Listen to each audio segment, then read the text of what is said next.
Welcome.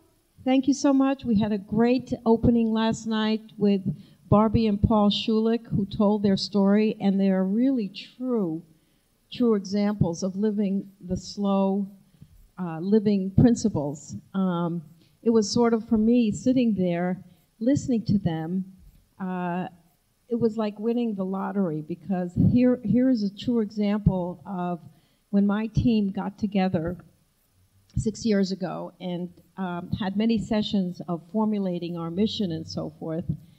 And every single word that they express really defines what it is.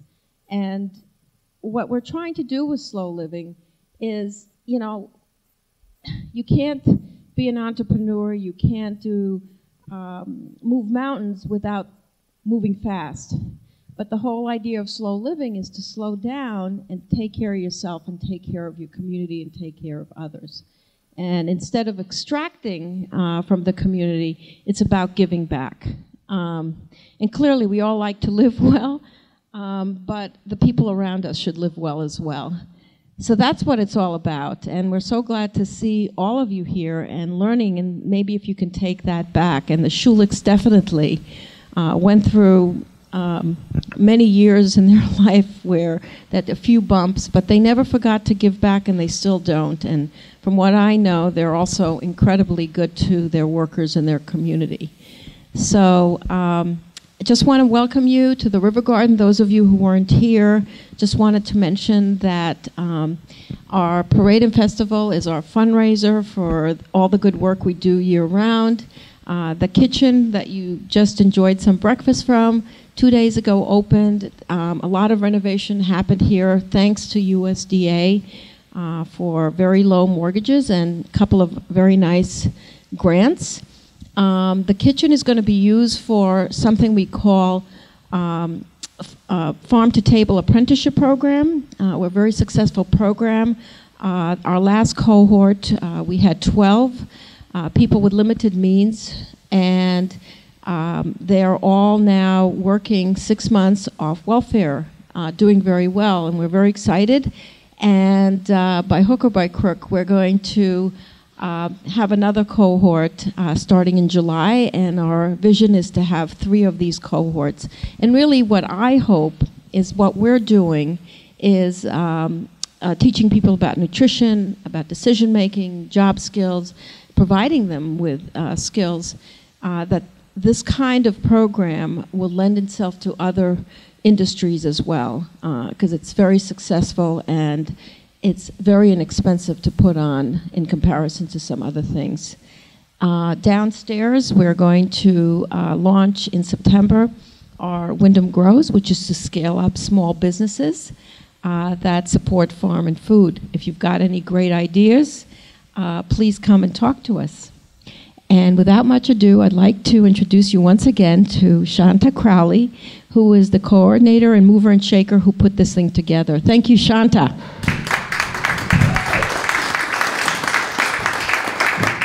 Thank you, everybody, and welcome. So a couple of quick reminders. We have lots of treats in addition to the wonderful speakers and workshops that are going to be kicking off today and later. We also have a storytelling session, Show Me the Money. That's going to be happening tonight as a part of our celebration of our hatchery. So if you are so moved to share a story, whether it's about a lemonade stand gone wrong or anything else along those lines, or just talking a little bit about your entrepreneurial spirit, we would love for you to share in the storytelling. Just come see me. So I would like to introduce Chico. And the session, I'll tell you a little bit of a story of what he's going to be doing. In the spring of 1984, Ben & Jerry's defied the conventional wisdom when it sold 12 shares of stock to any Vermont resident willing to invest $126 in the fledgling ice cream company. Even without the benefit of the internet and social media, it was arguably the first crowd-funded public stock offering. Here's the story of how it unfolded and the lessons learned that are applicable to entrepreneurs and fundraising today. So please join me in welcoming Chico. Morning. Morning, Rob. You know, those of you who were here last night know that the session started with a beautiful meditation. And I've got an icebreaker that's a little different. I'd like everybody to pull out their wallets and count up their money. Seriously. Okay, well, if you've got your wallet, I want you to pull it out, count up your money. Don't take too long. We don't have all day. You people are $10. Does anybody here have over $126 on them? A couple of, well, as Shanta said, 32 years ago, almost literally to the day, if you had $126, you could have bought 12 shares of Ben & Jerry's Homemade Inc. Anybody do that? Any original shareholders? All right, Phyllis, we got one back there. Will, did you buy stock? Yeah, we got Will. Okay, a couple. So as Shanta said, nobody referred to that as crowdfunding. That term did not exist. The internet did not exist. But the reality is that that's exactly what that Vermont stock offering was. And it was one of the most unique fundraisers in American history, and it remains so to this day. And what's interesting is now the laws are changing, and raising money directly from the public is becoming more accepted and easier to do. But back when Ben & Jerry's did it, it was totally without precedent, and it was everybody thought we were nuts. I thought we were nuts. So today I'm going to tell you the story, how it unfolded, and then I really want to focus in and talk about how the lessons that we learned fit into the current regulatory environment. Because interestingly enough, 32 years later, a lot of what we went through is very applicable today to any entrepreneur who's trying to raise money.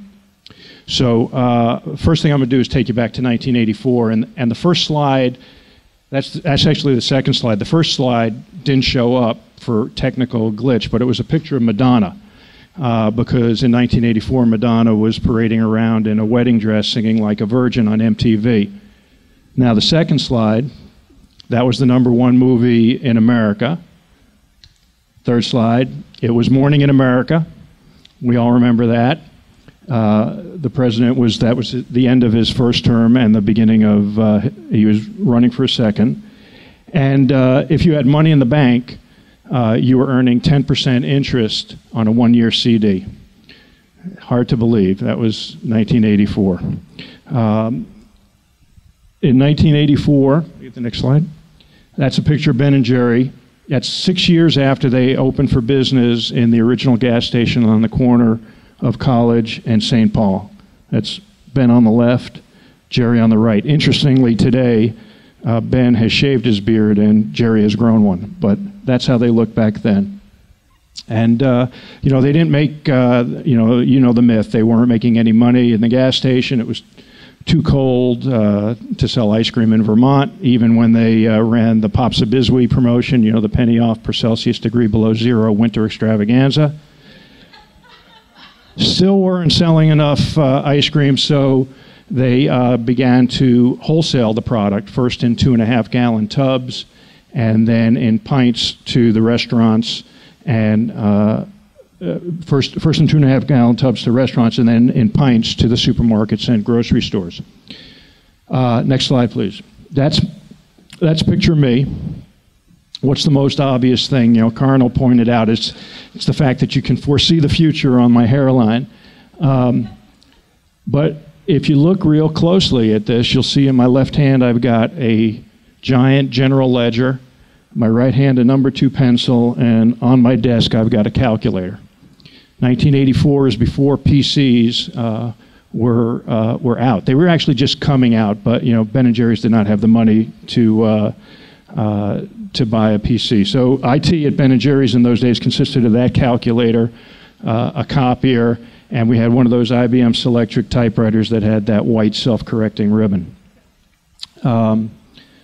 how did I come to work at Ben & Jerry's? Well, I went to the University of Vermont, got an undergraduate degree in business, then went to the University of Southern California, got an MBA, and came back from California, and I owned and operated a bar, a nightclub called Hunt's, that Rob Mahalik used to play at.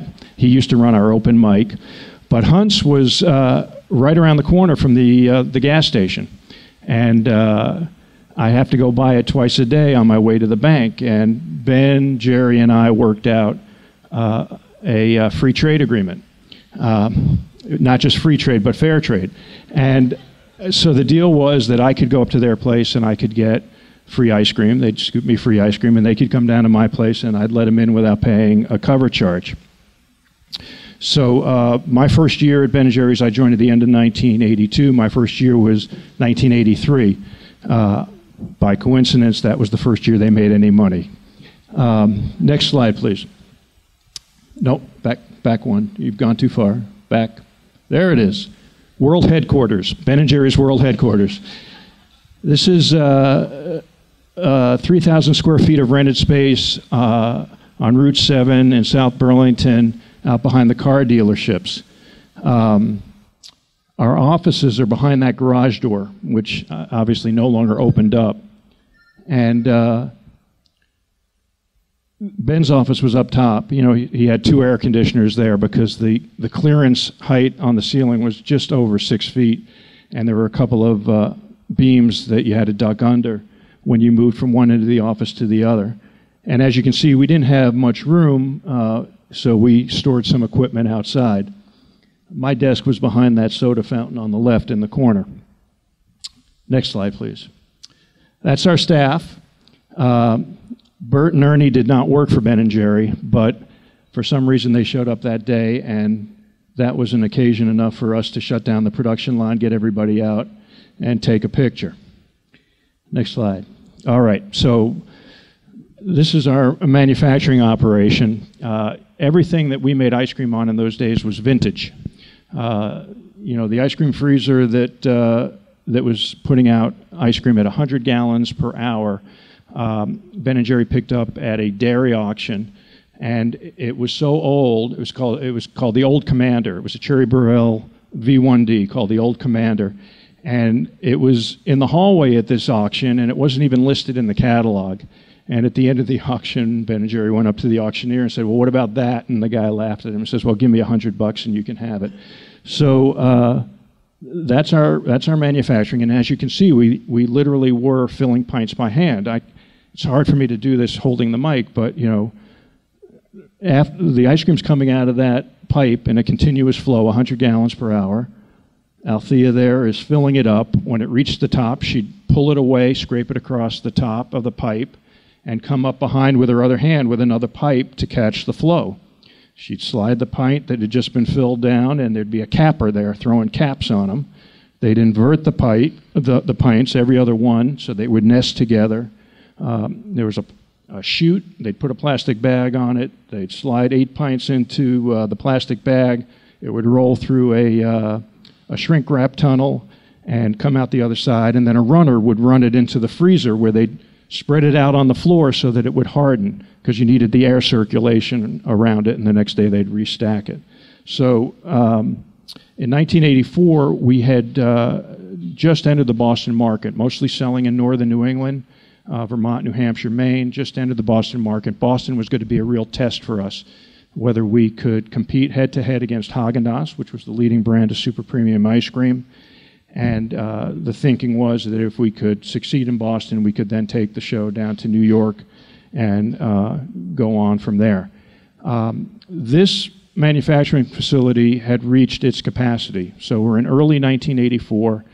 We're going to just get by through the summer of 1984, peak ice cream season. But looking ahead, we know that 1985, we're not going to have the capacity to fill demand. So we need to build a new factory. There's no room to expand this one. We're landlocked all the way around. So the next slide. This is the one official PowerPoint slide that I put together. Took me about an hour. Our sales in 1983, $1.8 million. Our profits, $57,000. The cost of a new factory, just under $3.5 million. Karin will tell you that's a little bit of a heavy lift to try and go out and figure out where you're going to get $3.5 million when you've got a business that's only doing $1.8 million in sales, barely profitable for the first time. And in every financing scenario that was under consideration, most of the money was going to come from the banks. We were going to have to borrow it. But we really couldn't begin those conversations until we brought more equity into the company because our balance sheet was a mess. Like most small businesses, we had borrowed to the hilt and completely over-leveraged. So we needed to borrow most of the money, but we really couldn't have those conversations until we brought some equity in. So the logical option would have been to gone to venture capitalists. And there were two problems with venture capitalists. And we did have some meetings with them. The first is that their perception of what the value of Ben & Jerry's was much lower than ours. They did not foresee the future that we foresaw, and so when they were looking at maybe putting $1 million in, they say, well, the total enterprise is only worth about 2.5, and that seemed like we would be giving up too high a percent of the business. The second problem with venture capitalists was it meant that you'd have to give up a certain degree of control, and those of you who know Ben know that he's never taken too well to authority. So the story I like to tell about that is when he was in college. He went to Colgate University, chose the school because they had fireplaces in the dorms. He's at Colgate University and he's working for the food service. And he's in the dish room. And it's Ben's job to scrape the food off the plates into this giant garbage disposal. And he's very happy in the dish room, and he's got his full beard. And then Mrs. Castronova, who runs the food service, institutes a new policy that says no facial hair. And Ben took great exception to that, and also wondered what difference would it make if a few hairs got it into the garbage disposal. But anyway, in response, what Ben decided to do is he didn't want to shave, but he shaved a very thin strip right down the center of his chin, and Ben's logic was he no longer had a beard, he had two very bushy sideburns, and that should be allowed. So he got fired anyway. He actually won on appeal, but by then he had gotten a high draft number, dropped out of Colgate, and moved on. So anyway, that's a long way of saying that VCs who were going to have a say in how the business was going to be operated was not high on Ben's list. And the alternative that Ben proposed was that they should sell stock to Vermonters. I get the next slide, which is consistent with one of the founding principles of the business. There was two. If it's not fun, why do it? And business has a responsibility to give back to the community. Ben figured what better way to give back to the community than to make them the owners of the business. They will prosper as the business prospers. So from the outset, Ben had this vision that the initial investment required from any shareholder would be very, very low. And, got a lot of pushback on that from the bankers and the financial advisors.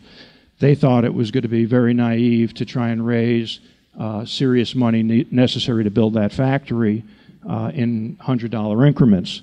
And they also thought that a large number of small shareholders would be a financial burden, and it would make it much harder to raise subsequent money as the business hopefully continued to grow.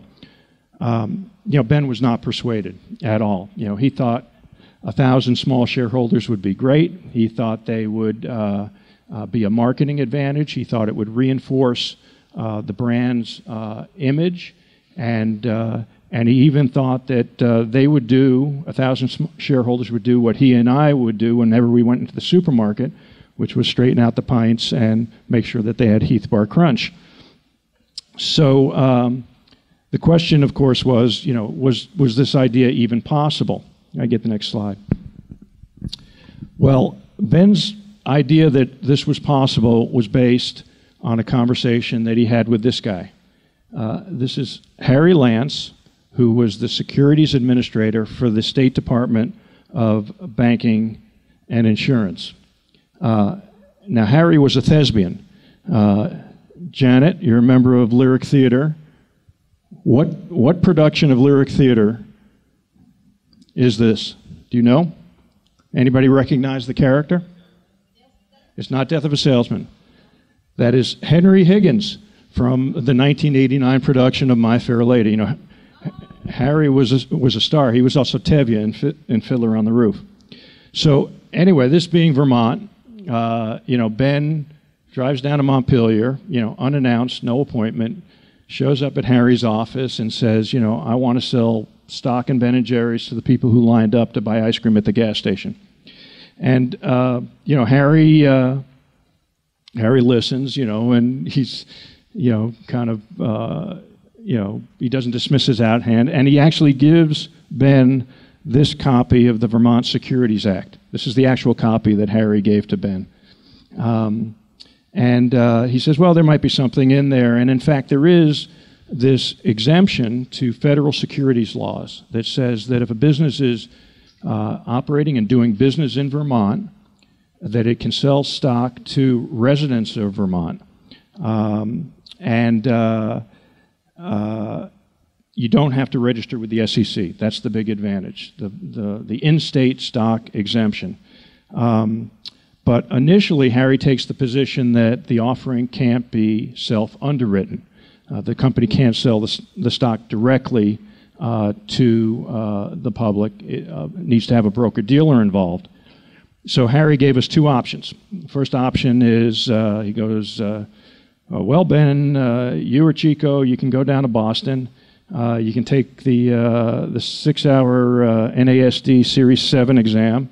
And they're given the third Saturday of every month, and if you pass that, you'll be registered stockbrokers, and then you can sell stock. So Ben and I look at each other and say, okay, Harry, what's option two? And Harry says, well, option two is to find a registered broker-dealer, someone who's already registered in the state of Vermont to sell securities, and have them act as your agent. So we say, okay, but we go out and start talking with people who were registered broker-dealers, and it turns out to be a catch-22. Any registered broker-dealer is a member of the NASD. Any member of the NASD can only sell stock that's been approved by the SEC.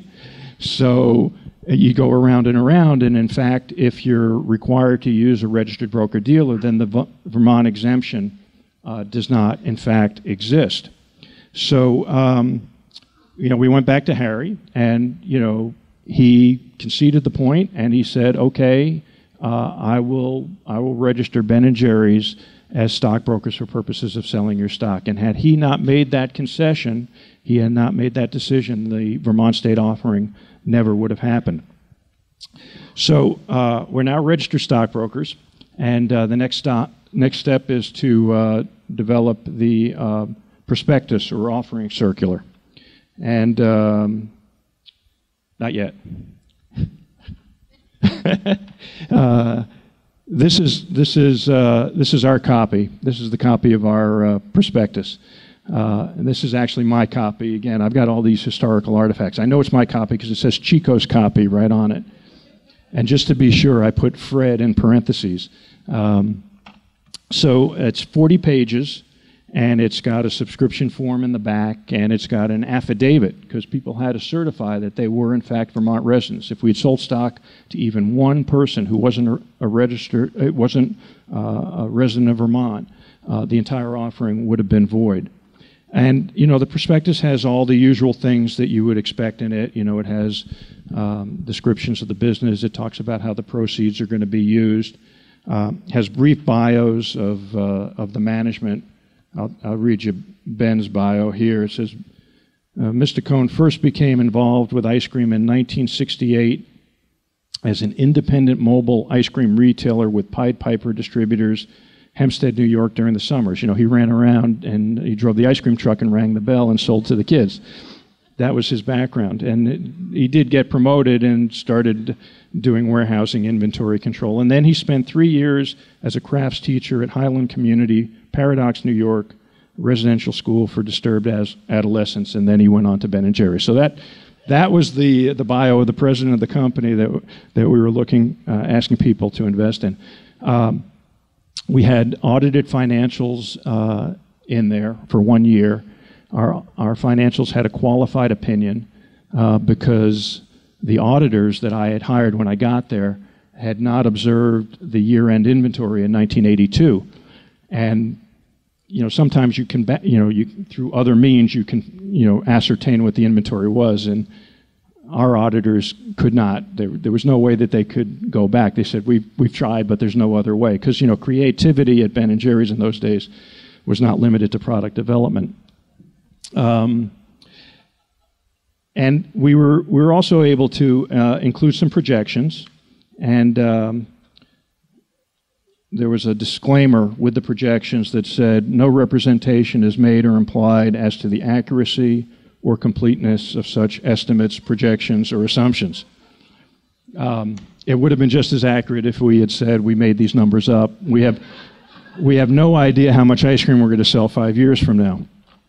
Right up front, 3 pages of what's called investment considerations, the so-called risk factors.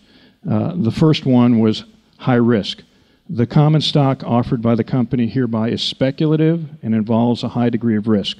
Prospective investors should be aware that they may lose their entire investment. And in parentheses, if you can't afford to lose it, don't do it. That parenthetical was Ben's contribution to the prospectus, and he thought, okay, if we say that, we don't have to say anything else.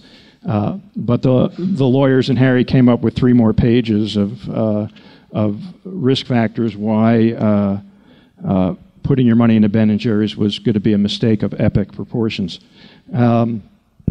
Anyway, we got the prospectus completed without the benefit of a word processor. We printed it off at a quick copy shop, 3 staples down the spine, and now we'll go to the next slide. That is what's known in the trade as a tombstone. It's called a tombstone because it's got rows of basic information in nondescript type. You look at that last line there, get a scoop of the action. We had many conversations with Harry before he signed off on that one. But you can see the basics of the offer are listed in this tombstone ad. The share price was $10.50. The minimum purchase was 12 shares, $126. We were offering a total of 73,500 shares, which was about 17.5% of the company, which meant that if it sold out, we were going to net about $700,000 after about $70,000 in expenses.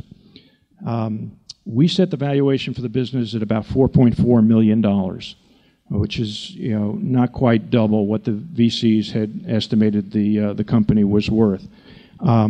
We justified that because it's now in April, so our first quarter of 1984 is complete, and our sales were comping at about 2.5 times what they had the previous year. So we felt that we were going to hit $4 million in sales in 1984 and felt pretty confident about that. We priced it at $4.4 million as the valuation. The offering began on May 1st. We could extend it for 1 month if we so chose to June 30th. And it doesn't say in the ad, but the offering was contingent on us raising at least $500,000. One of the worst results would have been if we had raised $100,000 and had 100 small shareholders, but didn't have enough money to execute our business plan. So similar to Kickstarter, unless it was fully funded, or almost fully funded, at least funded enough that we thought we could execute the business plan, all the money was going to go back. Now, whenever I tell this story, what most surprises people is that we raised the money in 2 months. Because most people think the more time that you give, the greater likelihood you have of success. But the reality is that more time can actually work against you. You know, people have a natural tendency to procrastinate. They're not going to make a decision until you say time's up. You know, are you in or you're out? And Ben's thinking was, you know, if we give them 1 month or we give them 6 months, they're not going to make their decision until the day before the deadline. But there was also a very practical reason why we needed to raise the money quickly. You know, this is the start of a long journey.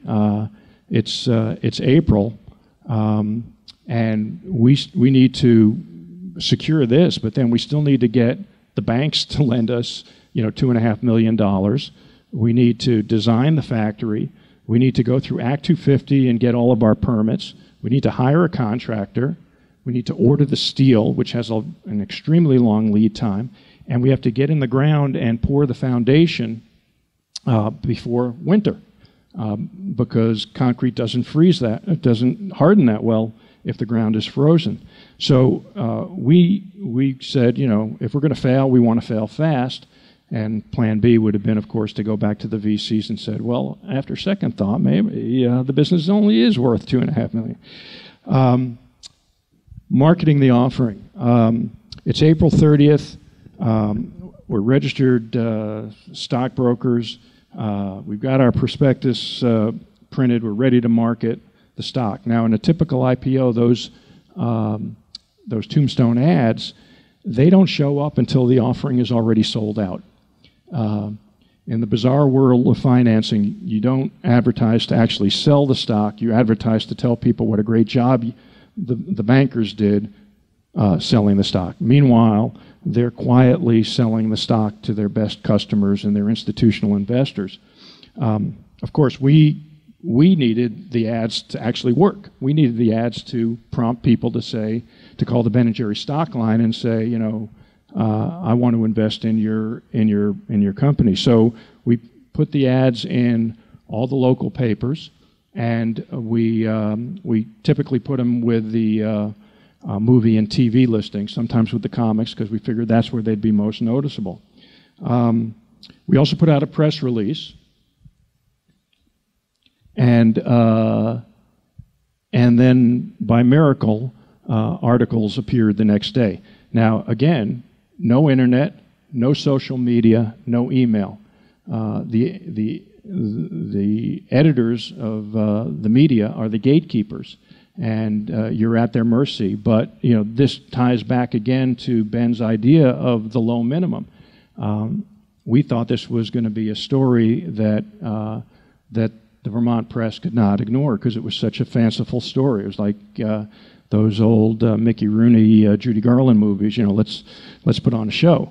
And sure enough, we put out the press release, and it appeared in the paper almost verbatim. Next slide. The only other way that we could promote these was through informational meetings. Every day around 4 o'clock, Ben and I would load a freezer full of ice cream into a van, and we'd drive someplace in Vermont to a hotel and a meeting room, and we'd set up and we'd do a dog and pony show about the offering. It was very similar to what you see on Kickstarter today, only we were live in front of an audience instead of on tape. Of course, we gave free ice cream at the end, so people couldn't leave early. And then at the end of after answering the questions, like a rock band with no roadies, we'd load the van back up, put the freezer in, and drive back to South Burlington. The next day we'd go to work a full day, 4 o'clock. We'd get in the van and we'd go off to another informational meeting. Well, we got off to a very quick start. Within 2 weeks, we had subscriptions in hand for $200,000. And it slowed down in the second half of May, but as that deadline approached, as May 31st approached, you know, every day more and more subscriptions started coming in. So we extended for the month of June and passed 500,000 the first week of June, and sold it out again on the last day. And in fact, the last day was a Saturday. We didn't know until the following Monday.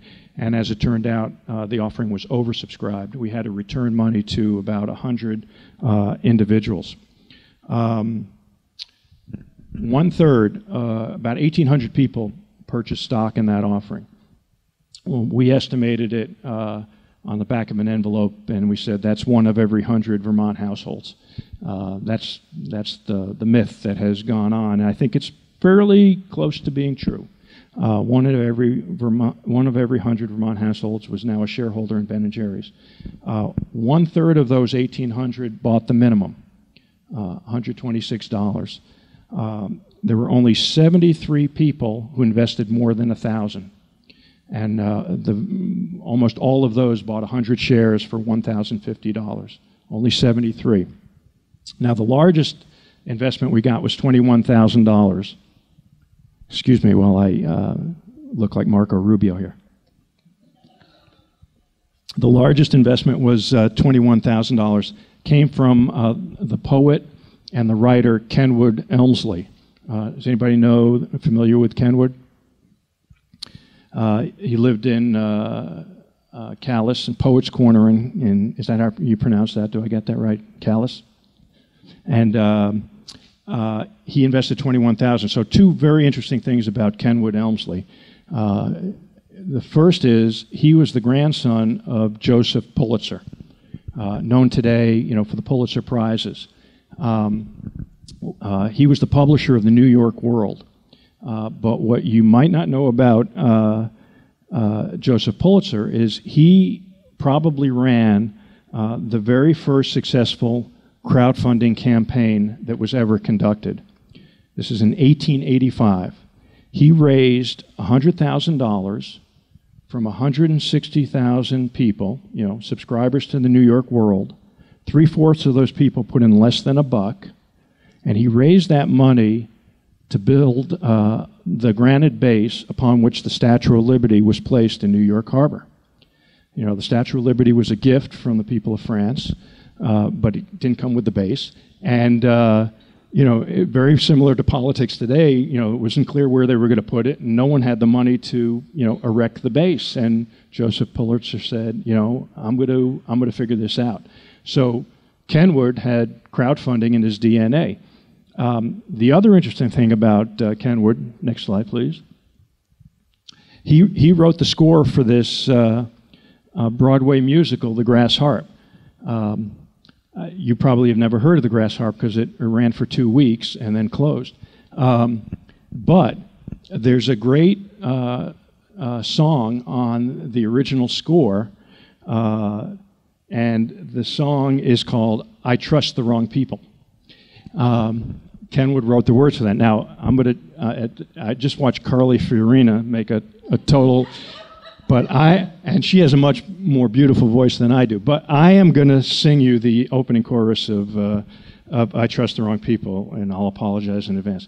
I trust the wrong people, I take the wrong turn, one more bitter ending, when will I learn? They're singing that up in the Northeast Kingdom right now. So anyway, as it turns out, Kenwood didn't trust the wrong people. He got it right in a big way, and by some miracle, everything else that needed to happen fell into place. We had been turned down by every bank in Vermont. Literally, every bank in Vermont turned down the deal. Every bank in Boston turned down the deal. Every bank in New York City turned down the deal. We finally found a banker, Ken Cartledge, worked out of the Albany office of Marine Midland, based out of Buffalo, New York, who agreed to lend Ben & Jerry's $2.1 million. It was through industrial revenue bonds that were issued by the state of Vermont. The state wasn't guaranteeing any money. They were just giving some favorable tax treatment to a banker who was willing to take that risk. So we got $2.1 million from Marine Midland, and the last piece of the financing was a $650,000 Urban Development Action Grant from HUD. It was a great program. They would lend the money to the town of Waterbury. Waterbury, in turn, lent it to Ben & Jerry's. It was basically low-interest subordinated debt.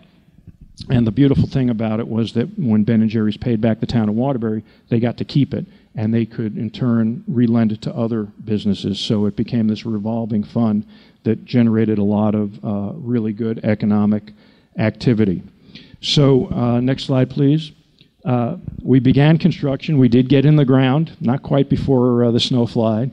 It turns out you can put chemicals in concrete to make it harden when the ground is frozen. That's the Waterbury plant under construction, sometime in the winter of 84, 85. And then the next slide. That's opening day. We had yet to landscape, but that's the factory on opening day. And before we cut the ribbon, Representative Jeffords, I think he was in the House at that point, was there to cut the ribbon with us. We held our annual shareholders meeting under that tent. So it's a really, really great story, and I know exactly what you're thinking as you sit there today.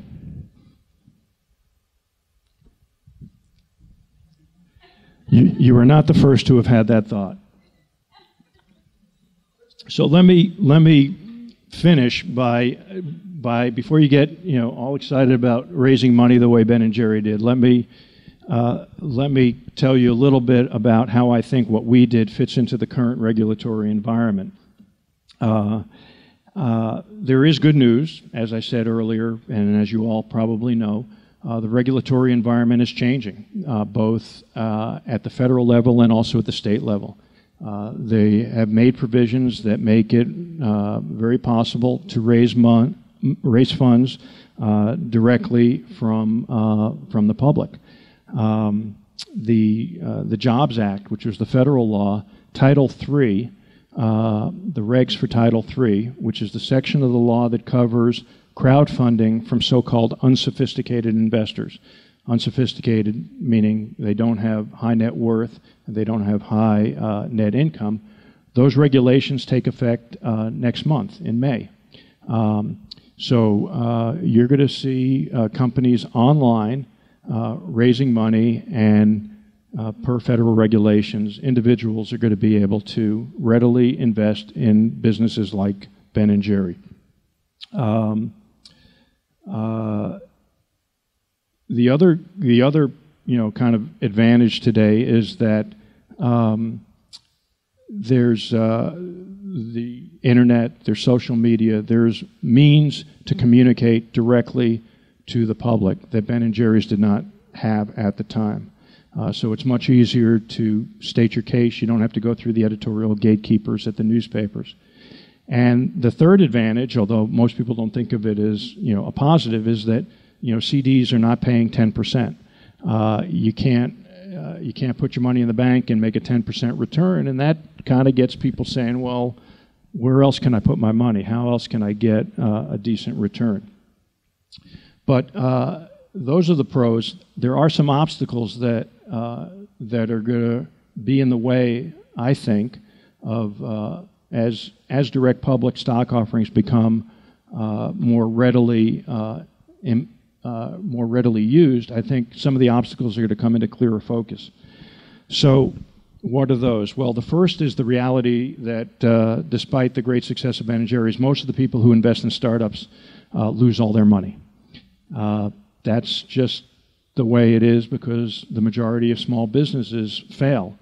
Even those that don't completely fail, they fail enough such that early investors don't get back a return.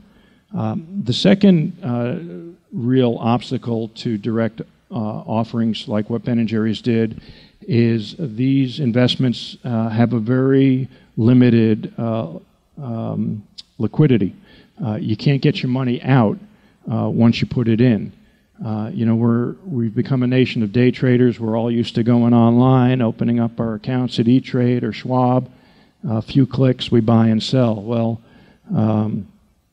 diamonds are forever, and so is investing in startups. You put your money in, even if the business succeeds, often it's very impossible to get your money out. Now, the example of Ben & Jerry's is not really applicable because we continue to grow. We did the $4 million We did 10 million the next year, and we were on track to do 20 the year after that. And in the end of 1985, we did a fully registered IPO with Tucker Anthony, a regional brokerage firm. And then we were listed on NASDAQ, so all the Vermont shareholders had instant liquidity a year later. But the listing requirements today on NASDAQ are astronomical, in terms of what you need for sales, income, market cap, and that option is really going to be very limited to all but the most successful businesses. So most of the companies that raise funds through a direct public offering are not going to have the option of then doing fully registered IPOs. When I look back on this, I've also kind of come to the conclusion that Ben & Jerry had a lot of advantages that many businesses trying to raise money directly from the public won't necessarily enjoy. At the time, we did not think they were advantages. We thought it was every obstacle against us, but in hindsight, we did have some advantages. One, Ben & Jerry's was highly visible in the community, far exceeding its size and sales. We had a presence both locally and nationally.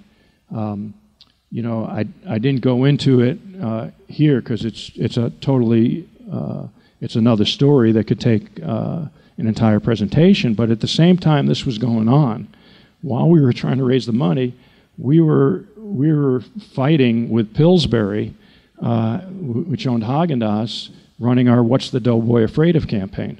One of the reasons why the banks were pretty leery of lending us $2.1 million was that Pillsbury was trying to squish us like a bug, and they were trying to cut off our distribution in Boston.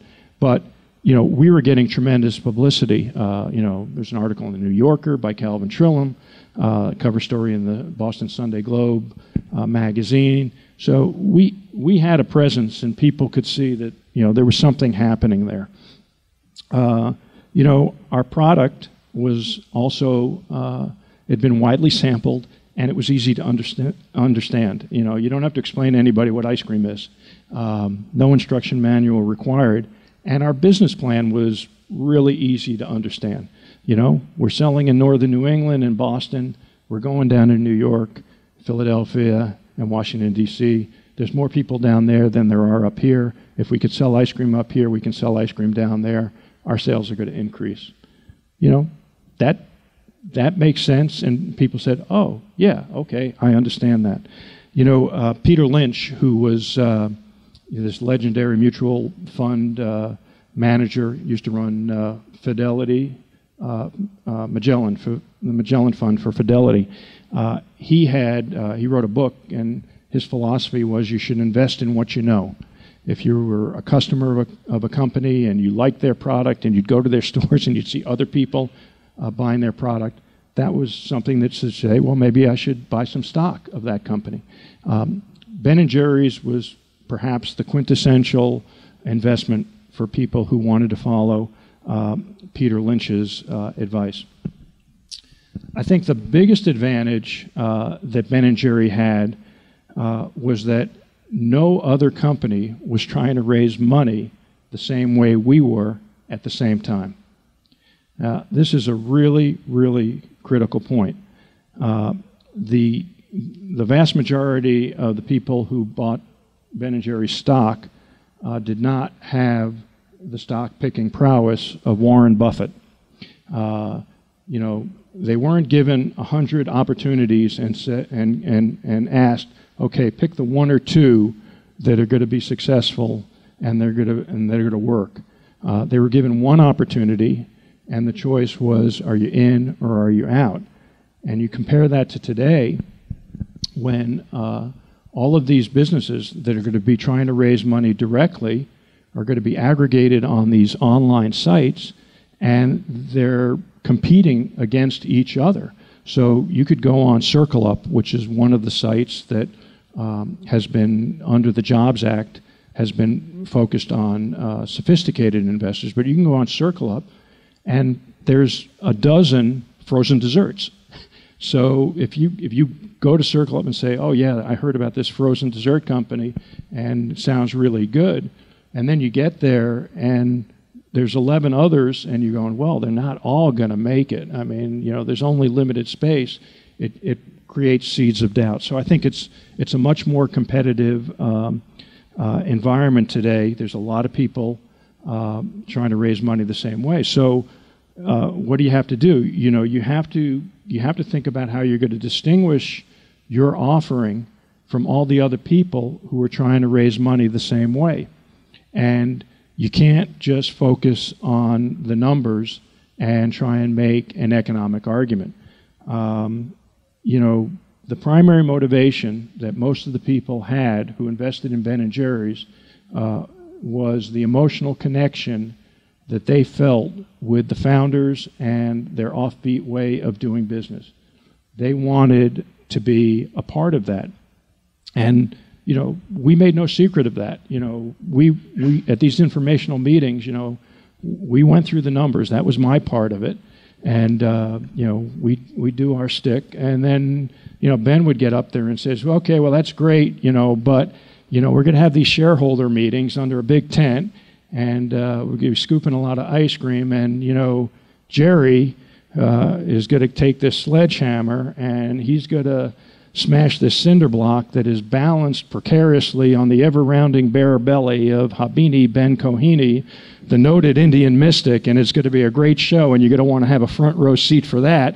So, if the numbers haven't convinced you, that's really why you should invest in Ben & Jerry's. And, people said, yeah, I got $126, what the hell, So it was that more than anything that I think really made the offering successful. And I think people who are trying to raise money today have to figure out how to make that same connection that makes people want to say, hey, I want to be along for the ride.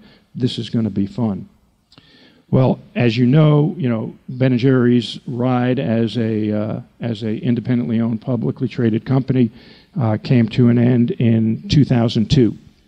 Company was sold to Unilever by a very divided board of directors. Is that safe to say, Liz? I mean, she was there. I was not. Sold to Unilever for $326 million.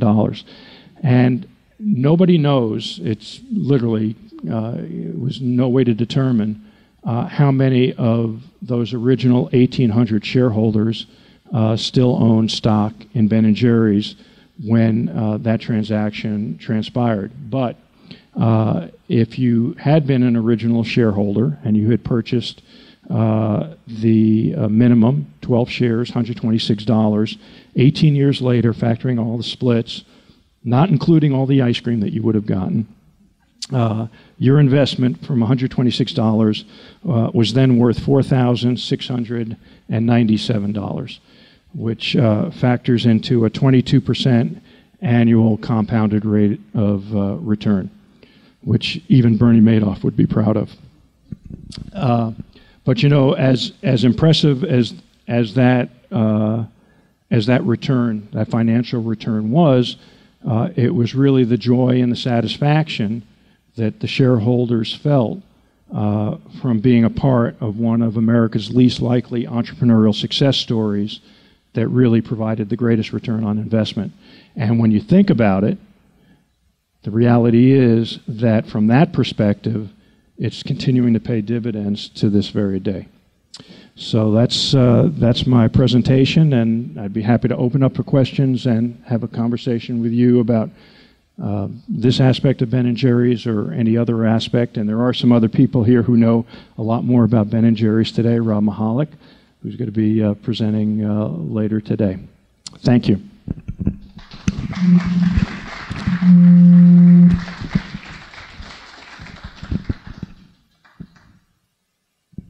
Rob.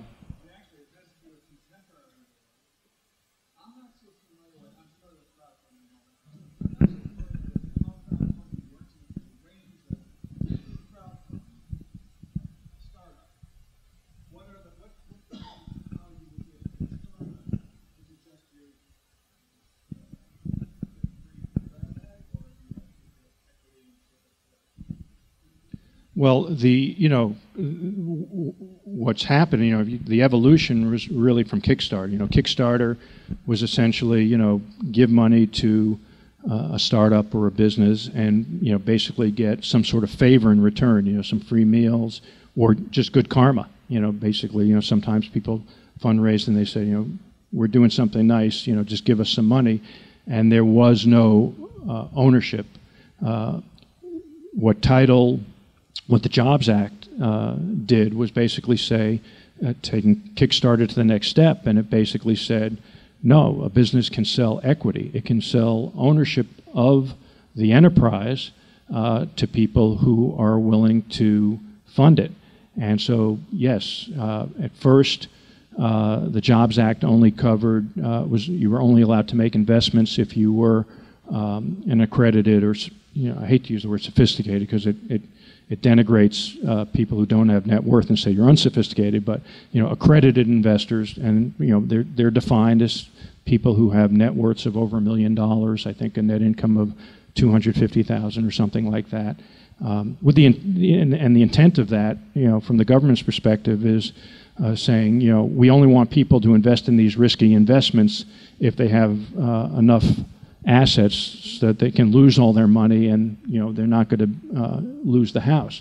But Title III of the Jobs Act, which is just going to take effect, opens the game up to everybody. Now there's limits in terms of how much an individual can invest in terms of a percentage of their income, but it's all self-regulated. No one is asking you to submit financials that prove how much money you make, but you're limited in theory to how much you can invest in these types of businesses.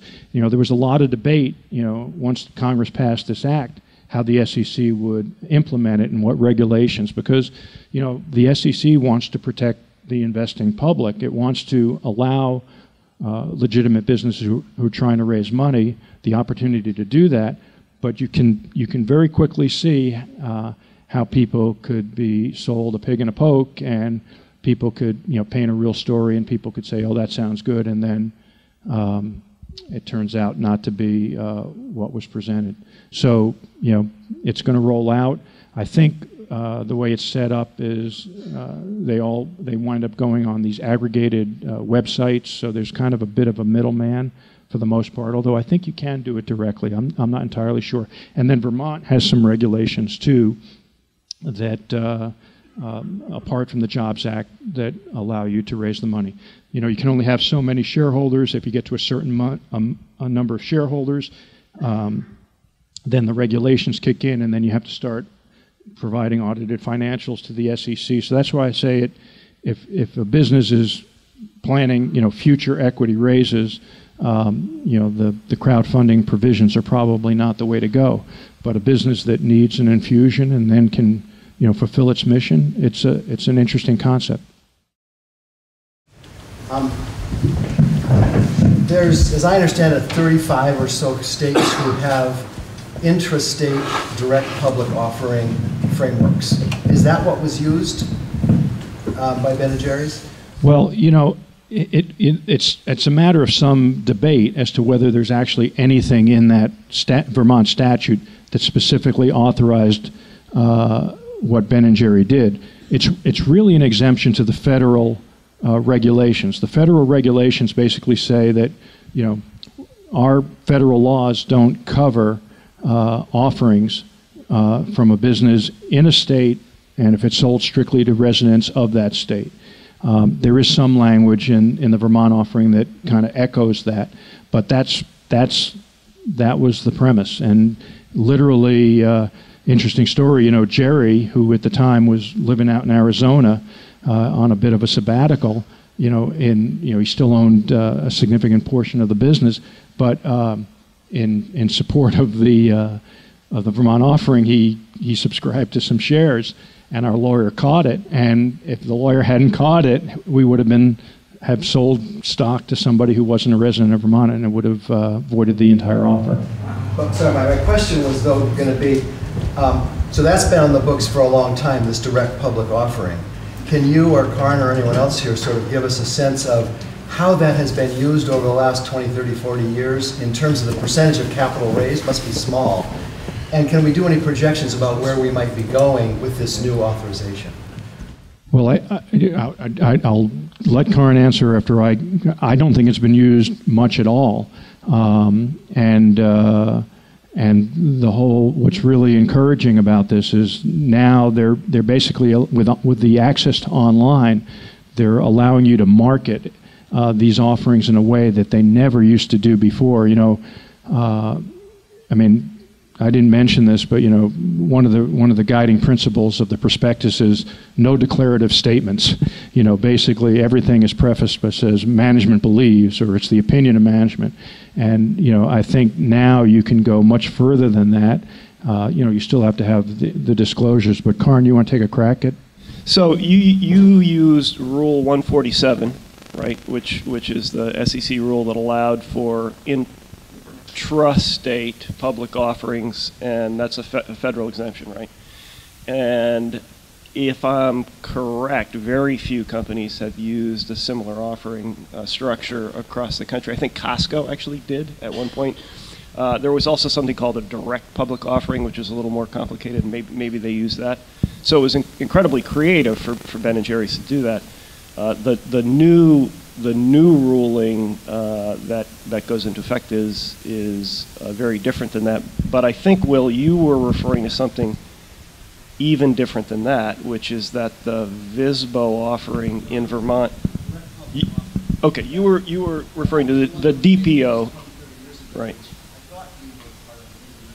Yeah, I think I think the direct public offering actually allowed you to offer in multiple states, but do it yourself without yeah, and the famous one for that was the root beer company, Virgil's, or one of those root beer companies that actually managed to pull off a public offering by registering itself in all 50 states, which took like 6 years or something to complete. There's actually a guy in Brattleboro who was part of that offering, believe it or not. What's that? The solar company, right?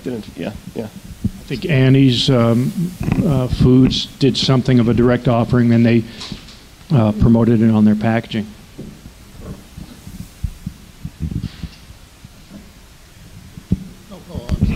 Sure. I was just wondering if you could talk a little bit about the struggle, apparently, about the legacy and mission of Ben & Jerry's in it when it was sold, and how is any of that mission legacy, does any of that survive legally at Unilever, or is it all just, as Paul and Barbie were talking last night about New Chapter, they own the company, they can do what they want, but that they believe in the mission and clearly are building on it.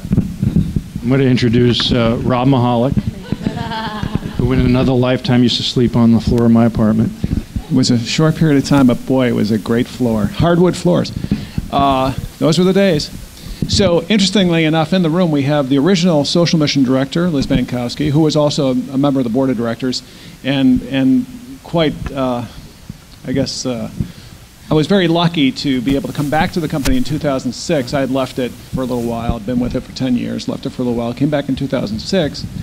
And the then social mission director was actually leaving. I didn't know that at the time, but when she left, and it wasn't Liz had already left, I got the job. So I'm the director of social mission. So to speak directly to your question, I think one of the bits of genius of the acquisition, and actually, Liz, you probably would have more detail on that moment, what was happening, but the leadership at Ben & Jerry's at the time and those at Unilever were able to negotiate this acquisition agreement, which is a legal document, still exists, pretty thick. And in that document, and this is the way I frame it, it actually created, so this was 2000 actually.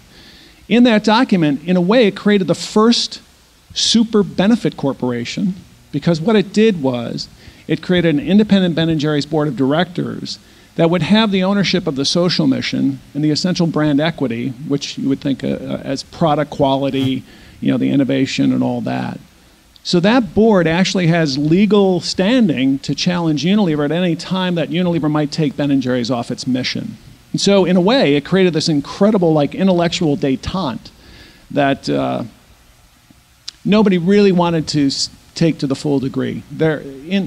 as Ben & Jerry's went from 2000 to say, let's say 2006, there were periods of time in there where it was challenged behind the scenes, and it got, at moments, a little bit tenuous. But in the end, everybody was able to figure out how to make this thing work. So from, I would say, 2008 forward, we really started to put in place the direction, governance, and support in Unilever for all of what we're trying to do.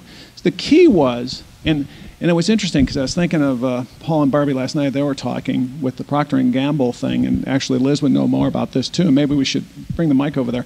But I think for Ben & Jerry's, and I'll only speak to that, the acquisition agreement, that legal document, was essential for us to really maintain our identity, our Vermont incorporation, which allowed us to later become a benefit corporation, a certified B Corp, and keep the social mission moving forward.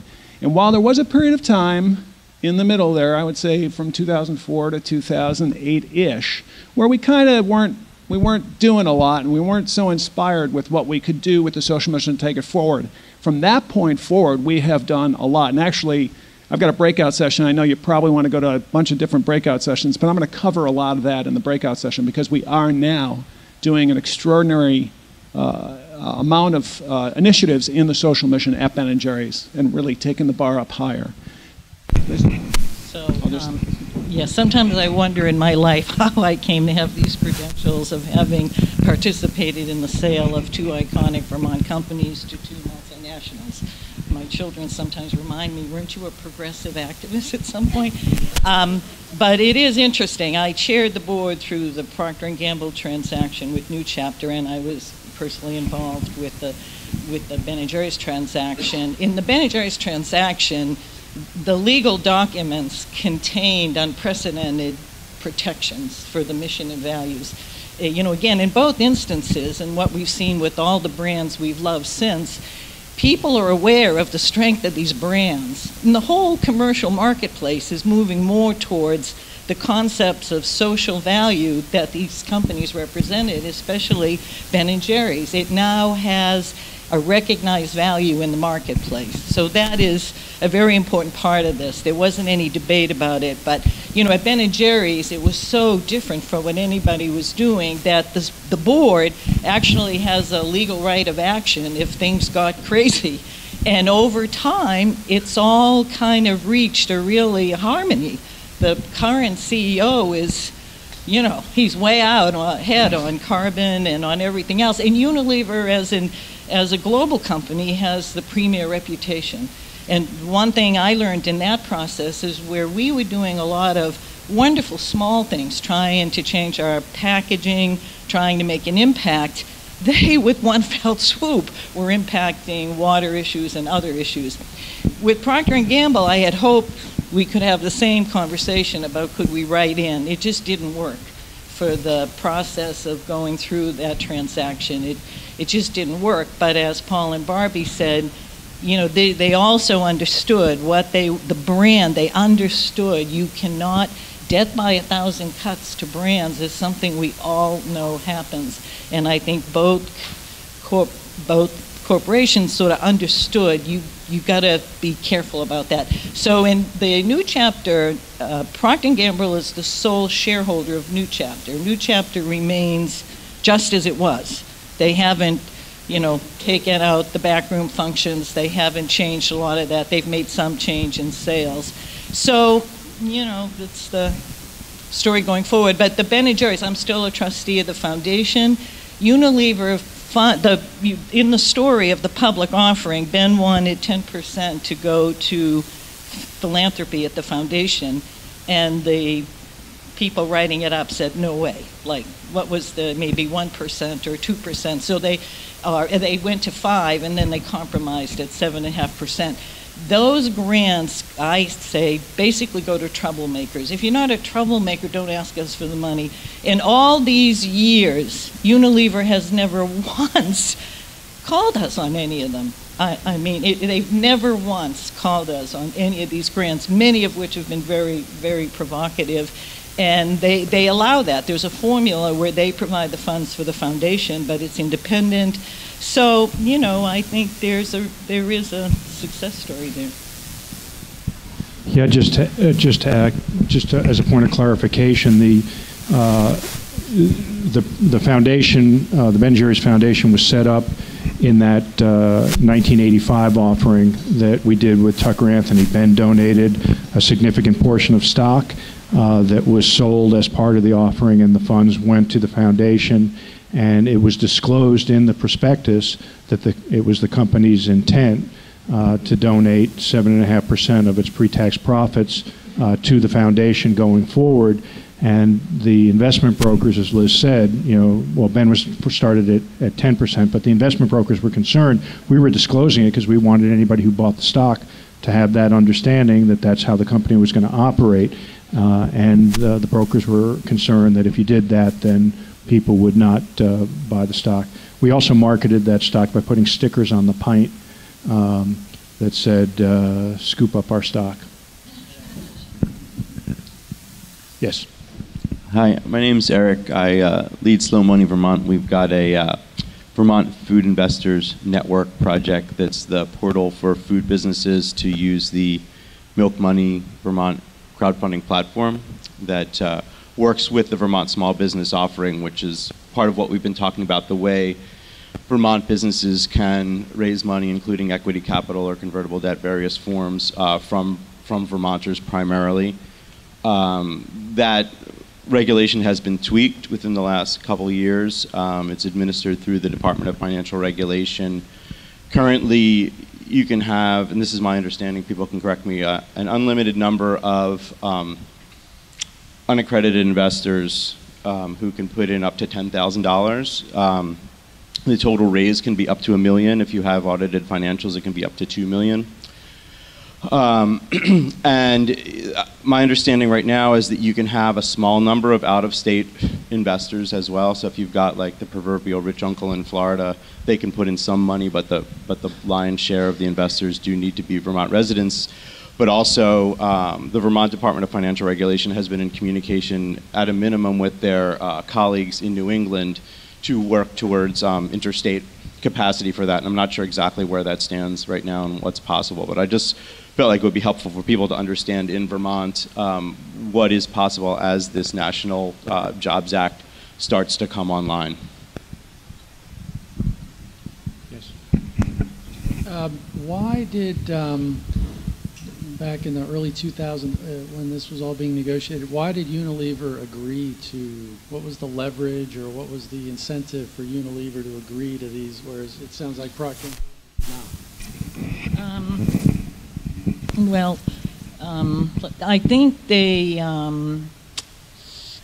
very much wanted to preserve the branding and keep the founders identified and understood. This is like, they understood that that needed to be preserved. So I don't think it was, you know, unlike New Chapter, others, Ben & Jerry's had as its proposition in the marketplace, it had a three-part mission.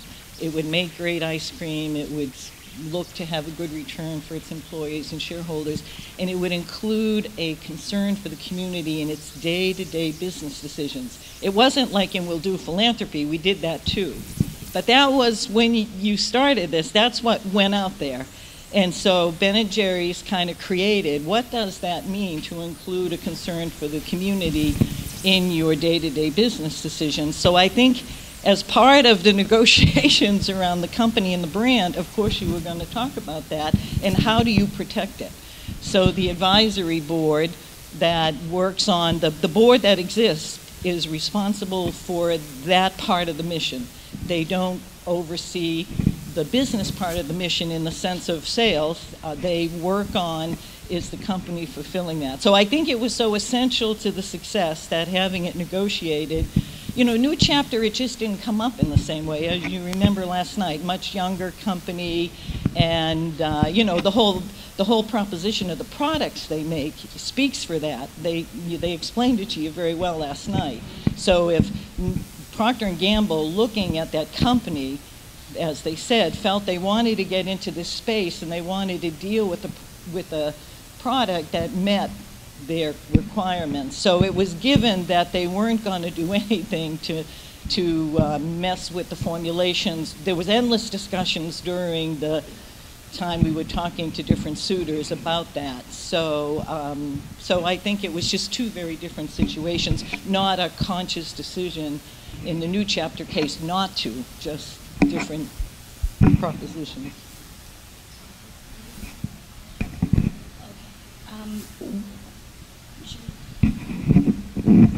So I'm Orly Munzing, and we have a farm food business planning competition. All of you can see some of the winners who are actually doing very well. There's Against the Grain, there's Big Picture Farm, etc. They're all doing very well. And I just was wondering if the companies in Vermont, how much does that play out in success? Because now folks are thinking we're getting a lot of interest in coming to Vermont because Vermont has a special ring to it in terms of their brand. Can you speak to that? Well, I do think Vermont can be a very powerful component of a brand. I mean, it was certainly the case with Ben & Jerry's. I mean, I'm not going to get this right, but you know, the brand proposition was in the early days two crazy guys who make world-class ice cream in some very unusual flavors in the land of blue sky, green mountains, black and white cows, something like that. So you know, Vermont was integral, and you know, Vermont's finest was the slogan that you know Ben & Jerry put on the pint, you know, very prominently. And I do think that in the food business, you know, Vermont connotates, you know, positive attributes, high quality, and you know, the local food movement is real. Now, it's, you know, we're in Vermont, so we think, you know, Vermont food products are great, and they are. But you know, if you travel around the country, if you go to a Whole Foods in Philadelphia, you can see the local foods from Pennsylvania that are being prominently featured there, and they've got, you know, equally compelling, you know, very positive stories. But I think, you know, when you think about what kind of businesses are going to work for a direct through crowdfunding or direct public stock offerings, I think food businesses is one that can really do well, and it's one that I think people can feel that they would enjoy being a part of.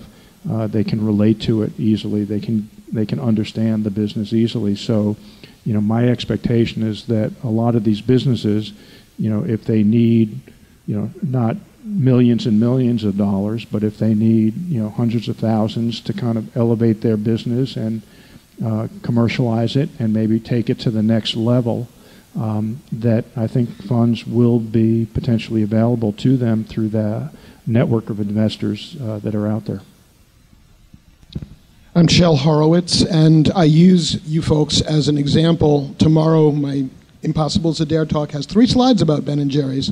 And one of the things that I say is my hypothesis that one of the reasons you were able to go head-to-head with the Exxon of ice cream, being Haagen-Dazs, is that very factor of the community focus, that number 3 in the mission statement. And I wonder if you would corroborate or disagree.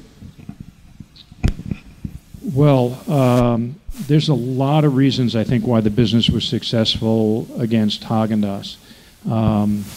You know, in the early days, you know, when we first were going up against Haagen-Dazs in Boston, when we were having the problem with Pillsbury, you know, the social mission was part of the business from the early days, but it wasn't quite as prominent as it became. You know, again, the foundation was formed, and the principle of giving 7.5% didn't really happen until the 1985 stock offering. You know, before then, you know, being socially responsible at Ben & Jerry's meant giving ice cream to any nonprofit that said, "Hey, I want some free ice cream to, you know, for a fundraiser," or doing, you know, community celebrations in downtown Burlington. I think the most important reason why the brand succeeded against Haagen-Dazs is because it had a unique selling proposition. Haagen-Dazs established a super premium segment, a made-up name, pretending to be, from overseas, and their flavors were very staid and traditional. And when they succeeded, all of the Me Too players that came into the market, Frugenglage, Alpensalber, they just followed suit. They made up a fake name, and they had the same flavors. And then Ben & Jerry's, and others competed in that same niche, but Ben & Jerry's was successful at saying, well, we're different. Our packaging is totally different, and it's two real guys. It's really Ben, it's really Jerry, it's a real story, it's not made up, and the flavor is totally different. So we could go to a supermarket and say, you got 5 rows of Haagen-Dazs. If you give Ben & Jerry's 2 of those rows, you're not going to lose any sales of Haagen-Dazs, and your total sales from that freezer are actually going to increase. And we were able to document and prove that because the additional 2 rows were for flavors that, really complemented what Haagen-Dazs presented. But over time, yes, I do think the mission-driven focus of the company was a large part of the reason why the business continued to succeed and continued to grow. We have time for 3 more questions, and that will bring us a little bit over. So I'm going to go to you, and then you. But keep in mind, there is a break, so you'll probably get a chance to catch Chico. Back to the beginning, what was the original stock distribution between yourself and Ben & Jerry? And did it change when you went public? Well, before there was Chico, there was Ben & Jerry. So they started out as 50-50 partners. And in 1982, Jerry was kind of burnt out, from working 7 days a week, 100 hours a week, literally 100 hours a week. And his girlfriend, now his wife, Elizabeth, was moving out to Arizona for a doctoral program. And Jerry said, okay, that's enough. They weren't really making any money. I mean, I think their salaries at that point might have been, $15,000 and maybe a little of what they skimmed out of the register at the retail store.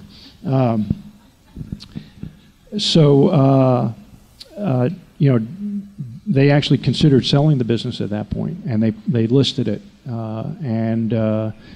It was actually a guy in Brattleboro who convinced Ben not to sell. And he basically, Ben said, I'm selling the business, and the guy, Maurice,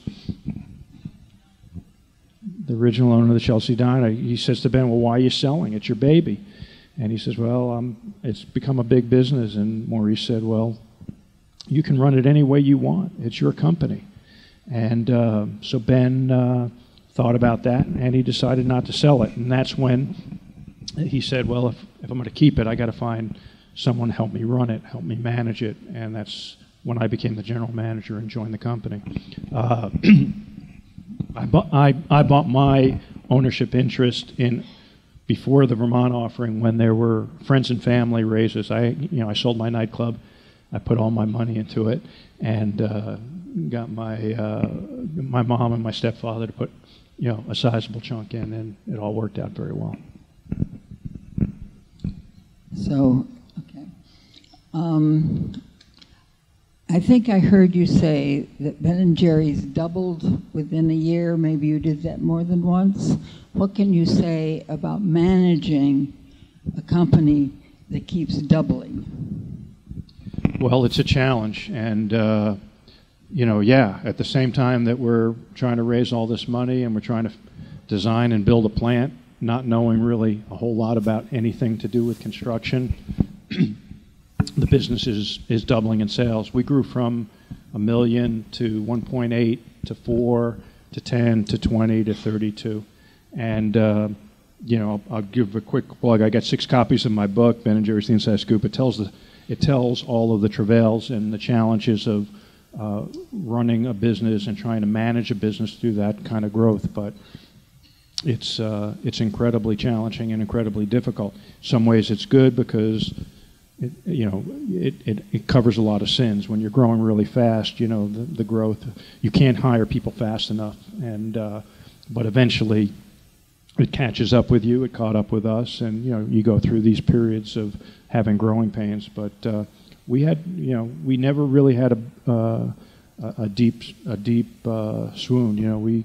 We kind of plateaued for a while, but continued to grow. And I'm very proud of how much the company grew after I left. I left in '91. I think we were about 78 million.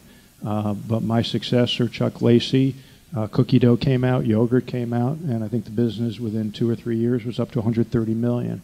And very, very proud of the legacy, not just of what Chuck did and other people since, but also today, as the business has evolved under Unilever.